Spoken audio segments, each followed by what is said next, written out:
क्या तुमने कभी इस चीज़ के बारे में सोचा है कि अगर इंसान एक दिन अचानक सडनली पृथ्वी से पूरी तरीके से गायब हो जाए, मतलब अर्थ से इंसानों का नामो-निशान मिट जाए, तो अर्थ की क्या हालत होगी? अगले आने वाले 1 दिन में, 1 हफ्ते में, 1 महीने में, 1 साल में, 100 सालों में या फिर 1000 सालों में? आज मैं अपनी वीडियो में तुम्हें इसी चीज़ के बारे में बताने वाला हूँ या फिर हम इस चीज़ के बारे में डिस्कस करने वाले हैं। मेरी रिसर्च के हिसाब से अगर इंसान सडनली डिसअपियर हो जाता है, धूल बन जाता है पृथ्वी से, तो पृथ्वी की क्या कंडीशन होगी आगे आने वाले सालों में?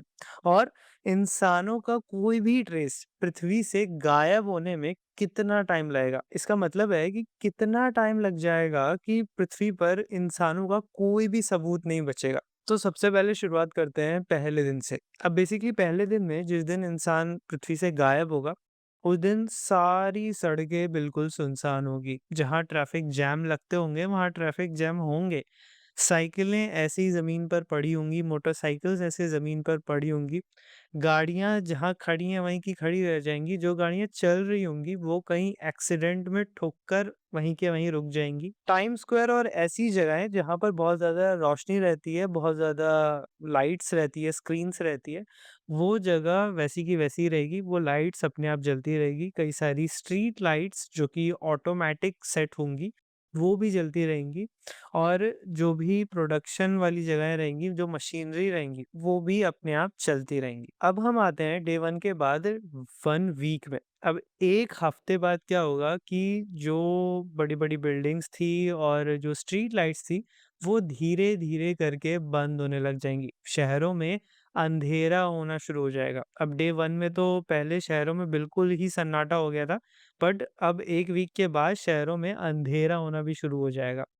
अब जो भी सिस्टम होगा वो बैकअप पावर पे चला जाएगा। ऐसे हॉस्पिटल्स, ऐसे बिल्डिंग्स, ऐसे कमर्शियल टावर्स जहाँ पर बैकअप एनर्जी या जनरेटर सिस्टम का इस्तेमाल करते होंगे वो इमरजेंसी के टाइम पे, वो बैकअप वाली चीज़ें शुरू हो जाएँगी। मतलब उन जगहों पर बायोगैस या सोलर प्लांट जो भी लगाया होगा उन्होंने या जनरेटर जिसमें डीज़ल पहले से डला होगा या जो भी ईंधन फ्यूल होगा वो डला होगा, वो अपना काम करना शुरू कर देगा और वो जनरेटर चलने शुरू हो जाएँगे। बट इनकी एफिशिएंसी भी 48 आवर्स होती है मैक्सिमम।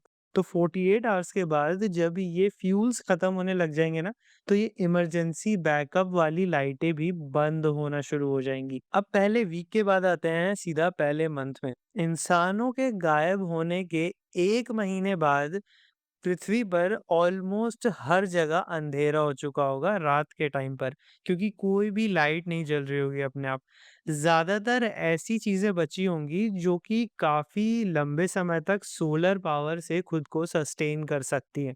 ऐसी चीज़ें 1 महीना एटलीस्ट सर्वाइव कर जाएँगी। और इंसानों के जो पालतू जानवर होंगे या ज़ू में जो जानवर होंगे, या तो वो अपने जगह से भाग चुके होंगे किसी तरह, अपने पिंजरे से भाग चुके होंगे, या तो अगर वो वहाँ पर फँस गए होंगे तो भूख और प्यास की वज़ह से मर चुके होंगे। अब इस 1 महीने में होगा ये कि इंसानों ने जो भी सारी एडवांस चीज़ें बनाई थी, एडवांस मशीनरी बनाई थी जो खुद ब खुद काम करती थी, ऐसे न्यूक्लियर पावर प्लांट्स बनाए थे, वो सब धीरे-धीरे बंद होने लगेंगे, क्योंकि इनमें एक सिस्टम होता है, जिसमें इंसानों को आना पड़ता है उस सिस्टम को दोबारा चालू करने के लिए। और वैसा ना होने की वजह से, क्योंकि इंसान तो गायब हो चुका है 1 महीने पहले, तो ये सारे न्यूक्लियर पावर प्लांट, ये जितनी पवन चक्कियाँ, विंडमिल्स चलती हैं, सब धीरे-धीरे करके 1 महीने में बंद हो चुकी होंगी। जहाँ ज़्यादा सर्दी पड़ती होगी, वहाँ पर सब कुछ जमने लग जाएगा, और जहाँ गर्मी पड़ती होगी, वहाँ खाने की चीज़ें पूरी तरीके से सड़ने लग जाएँगी। अब अगर इसी पूरे सिनेरियो में एक वियर्ड चीज़ को इमेजिन कर लेते हैं। मान लेते हैं कि दुनिया से सारे इंसान खत्म हो गए, लेकिन तुम हो अकेले जो इस धरती पर बच चुके हो। अब दुनिया से क्योंकि सब कुछ, सारे इंसान मिट चुके हैं, सारे जानवर तो हैं ही दुनिया में, और सारी मशीनरी है, सारे इक्विपमेंट है, जो कैन फूड है, सील फूड है, वो सब बचा हुआ है। तो अगर तुम 1 साल बाद भी अकेले बचे हुए इंसान हो, जिसको बेसिक स्किल्स आती है, कैंपिंग आती है और सोलर पैनल लगाना आता है खुद, क्योंकि जैसे ही इंसान गायब हो गया ना, इंटरनेट भी अपने आप बंद हो जाएगा। तो बिना गूगल की हेल्प की मदद से अगर तुम्हें खुद ये सब चीज़ें करनी आती हैं, तो तुम बहुत लकी हो, तुम 1 साल तक तो बहुत ईज़िली सर्वाइव कर जाओगे, क्योंकि तुम्हारे रहने के लिए बहुत सी जगह होंगी, तुम्हारे खाने के लिए बहुत सारा खाना होगा तुम्हारे पास। लेकिन पता है दिक्कत कहाँ होगी? दिक्कत होगी इसके बाद, क्योंकि तुम अब एक अकेले बचे हुए इंसान हो और अब हर जगह जानवरों का राज होगा। 1 साल बाद क्या होगा? सड़कों पर धीरे-धीरे पेड़-पौधे उगना शुरू हो जाएँगे। जो बहुत वीक बिल्डिंग्स थी वो धीरे-धीरे टूटना शुरू हो जाएँगी और ऐसे जंगली जानवर जो कि शहरों में नहीं आते थे पहले, अब वो शहरों में आने लग जाएँगे, तो तुम्हें अपना सर्वाइविंग खुद ही करना पड़ेगा। तुम्हारे लिए बहुत मुश्किल हो जाएगा इन जंगली जानवरों से बच के ज़िंदा रहना। अब पता है क्या? कि इंसानों के गायब होने के बाद पृथ्वी की क्या कंडीशन होगी या पृथ्वी से इंसानों का ट्रेस कितने टाइम में गायब होगा ना, ये इस फैक्टर पे भी बहुत ज़्यादा डिपेंड करता है कि पृथ्वी से इंसान आखिर गायब कैसे होंगे। अब इस वीडियो में तो मैं सिनेरियो लेके चल रहा हूँ कि पृथ्वी से इंसान बिल्कुल किसी चुटकी बजाते ही धूल की तरह गायब हो जाएँगे। अगर ऐसा हुआ कि कोई बहुत बड़ा मीटियोर बहुत तेज़ी से धरती से टकराया, जैसे डायनासोर के टाइम पे हुआ था, तब तो भई कोई बिल्डिंग सडनली बचेगी ही नहीं, मतलब सब कुछ उस टाइम धूल बन जाएगा और एक न्यूक्लियर विंटर एरा शुरू हो जाएगा जिसमें इंसान खत्म होंगे। अगर एक और सिनेरियो में जो पृथ्वी पर माना जाता है ना कि 12,000 के करीब परमाणु बम हैं इंसानों के बनाए हुए। अगर वो सारे गिर जाएँ पृथ्वी के ऊपर, मतलब सारे नेशन आपस में परमाणु वॉर करने लग जाएँ, तो इससे बिल्डिंग्स तो उस लेवल की डिस्ट्रॉय नहीं होंगी, लेकिन हाँ, इन बहुत सारी चीज़ें बिगड़ ज़रूर जाएँगी। स्ट्रक्चर्स बहुत ज़्यादा खराब ज़रूर हो जाएँगे। और जो मेरा सिनेरियो है जिसमें इंसान एक चुटकी बजाते ही धूल बन जाएगा, मतलब सडनली बस गायब हो जाएगा। इस सिनेरियो में जो जहाँ था बिल्कुल वैसे का वैसा ही रहेगा जो सिनेरियो हम लेके चल रहे हैं। अब हम आ चुके हैं 10 से 50 साल वाले टाइमलाइन के बीच में। अब इस टाइमलाइन में क्या होगा? जो इंसानों की बनाई हुई चीज़ें थी, इमारतें थी, पुल्स थी, फ्लाईओवर्स थे, ये सब धीरे-धीरे करके गिरना शुरू हो जाएँगे, क्योंकि इस टाइम पीरियड में इन्हें बिल्कुल भी रेनोवेशन नहीं मिलेगा, इनका रिपेयरिंग बिल्कुल भी नहीं होगा। लोहा धीरे-धीरे ज़ंग खाने लग जाएगा और जो कंक्रीट होता है वो धीरे-धीरे सड़ना शुरू हो जाएगा। जो बिल्डिंग्स लकड़ी की बनी हुई थी वो तो पहले 10 सालों में ही सड़ के पूरी तरीके से खत्म हो जाएँगी। लेकिन जो ऐसी बिल्डिंग्स कंक्रीट की बनी हुई थी वो भी टूटना शुरू हो जाएँगी धीरे-धीरे। मगर ऐसे स्ट्रक्चर जो हार्ड रॉक के बने हों, जैसे कुछ चर्चेज़ होते हैं, कुछ टेम्पल्स हैं हमारे एंशिएंट और पिरामिड्स हैं, ये सब स्ट्रक्चर अभी भी वैसे के वैसे ही रहेंगे, क्योंकि ये पिछले कई हज़ार सालों से बिना किसी रिपेयरिंग के वैसे टिके हुए हैं। अब हम आते हैं 100 से 1000 साल वाले टाइमलाइन पे। इंसानों को गायब हुए लगभग 1000 साल हो चुके हैं पृथ्वी से। इस टाइम पीरियड तक क्या होगा कि स्टैच्यू ऑफ लिबर्टी भी पूरी तरीके से गिर चुकी होगी। ऑलमोस्ट इंसानों ने जितनी भी एडवांस चीज़ें बनाई होंगी ना, सब खराब होकर गिरना शुरू हो गई होंगी। या तो उस पे जंगल ने अपना अधिकार कर लिया होगा, मतलब जंगल पूरी तरीके से आ चुका होगा, या फिर जो ऊँची-ऊँची बिल्डिंग्स हैं, वो पूरी तरीके से नीचे गिर चुकी होंगी। अब कोई बहुत ऊँची बिल्डिंग नहीं बचेगी। अब टाइमलाइन को थोड़ा और फास्ट फॉरवर्ड करते हैं और आते हैं 10,000 साल से लेकर 1 लाख साल के बीच क्या होगा। ये सबसे इंटरेस्टिंग टाइम है, क्योंकि इस टाइम तक इंसानों ने जो भी बनाया है ना, वो ज़मीन के नीचे जाना शुरू हो जाएगा। जी हाँ, क्योंकि टेक्टोनिक प्लेट्स की मूवमेंट होती है, कई सारी धूल चलेगी, आंधियाँ चलेंगी, कोई रिपेयरिंग नहीं होगी, जंगल आ जाएगा, पेड़ उगने लग जाएँगे।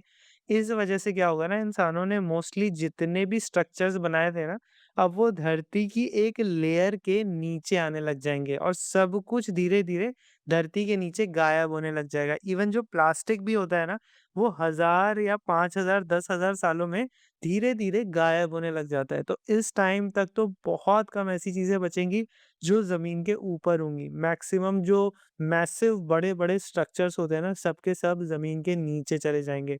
हाँ, लेकिन इंसानों ने जो केव्स बनाए थे और जो मेट्रो के अंदर सुरंगें बनाई थी, अलग-अलग माइनिंग वाली जगहें बनाई थी, वो शायद इस टाइम तक वैसी की वैसी सुरंगें ही होंगी बची हुई। अगर कोई बहुत बड़ा भूकंप, अर्थक्वेक नहीं आया इस टाइम तक तो। अच्छा रुको, मैं एक चीज़ तो बताना भूल ही गया।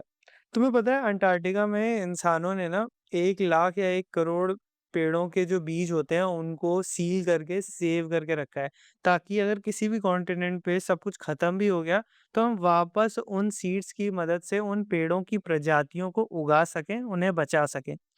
तो इनको बचाने के लिए जो तरीका इस्तेमाल किया गया है ना बेसिकली वो इतना ज़्यादा एफ़िशिएंट है कि शायद 1 लाख साल बाद भी ये जो स्ट्रक्चर है जहाँ सभी बीजों को सँभाल के रखा हुआ है ना, ये वैसे का वैसा ही रहेगा। क्योंकि ये अभी भी अंटार्कटिका में है, जो कि अपने आप में इतनी ज़्यादा ठंडी जगह है कि ठंड की वज़ह से चीज़ें सड़ती भी नहीं है जल्दी, ऑलमोस्ट नहीं सड़ती हैं। और वहाँ पर जो सीड्स रखे हुए हैं वो शायद 1 लाख साल बाद भी बिना किसी टेक्टोनिक प्लेट के मूवमेंट के बची हुई रहेंगी। अब हम आते हैं इस एक्सपेडिशन पे कि इंसानों का जो भी ट्रेस है वो धरती से कब गायब हो जाएगा पूरी तरीके से। तो अभी तक तो इंसानों का कोई भी ट्रेस गायब नहीं होगा। यानी कि अगर कोई मान लो एलियन सिविलाइजेशन या दूसरी सिविलाइजेशन पृथ्वी पर आती है, तो उन्हें ऊपर से तो पूरे पृथ्वी बिल्कुल जंगल और समुद्र दिखेगा। लेकिन अगर वो इसे थोड़ा-सा खोदेंगे ना तो अंदर उन्हें ट्रेसेस मिलेंगे ह्यूमन्स के। जैसे हमें केव्स पर अलग-अलग पेंटिंग्स मिलती हैं एंशिएंट ह्यूमन्स की, अलग-अलग सभ्यताएँ जो पूरी तरीके से मिट चुकी हैं, जो धरती के नीचे हैं पूरी तरीके से, जो शहर के शहर धरती के नीचे हैं, वो सारे अभी हमें खोदने में मिलते हैं ना, वही चीज़ें उन एलियंस या उन स्पीशीज़ को मिलेंगी जो उस टाइम पे धरती को खोद रहे होंगे, इंसानों को ढूँढने के लिए। और अगर ऐसा कुछ करना है कि इन पृथ्वी से इंसानों का बिल्कुल कोई ट्रेस रहना ही नहीं चाहिए, तो इसके लिए तो धरती को सूरज में मिलना होगा और शायद तब तक जो सन है ना वो ऑलरेडी एक रेड जायंट बन चुका होगा जो कि वो बनेगा इतने करोड़ों साल बाद और वो धरती को पूरी तरीके से निगल चुका होगा। जिसमें क्या होगा कि धरती का कोई अस्तित्व ही नहीं बचेगा और सब कुछ पूरी तरीके से खत्म हो जाएगा। तो दोस्तों ये थी एक वीडियो कि क्या होगा अगर किसी दिन इंसान इस धरती से पूरी तरीके से गायब हो जाए। अगर तुम्हें ये वीडियो थोड़ी भी पसंद आई ना तो प्लीज़ कमेंट करके ज़रूर बताना। वीडियो को लाइक कर देना और अगली वीडियो किस एक्सपेडिशन पे चाहिए वो भी ज़रूर बताना। मिलता हूँ अगली वीडियो में। जय हिंद।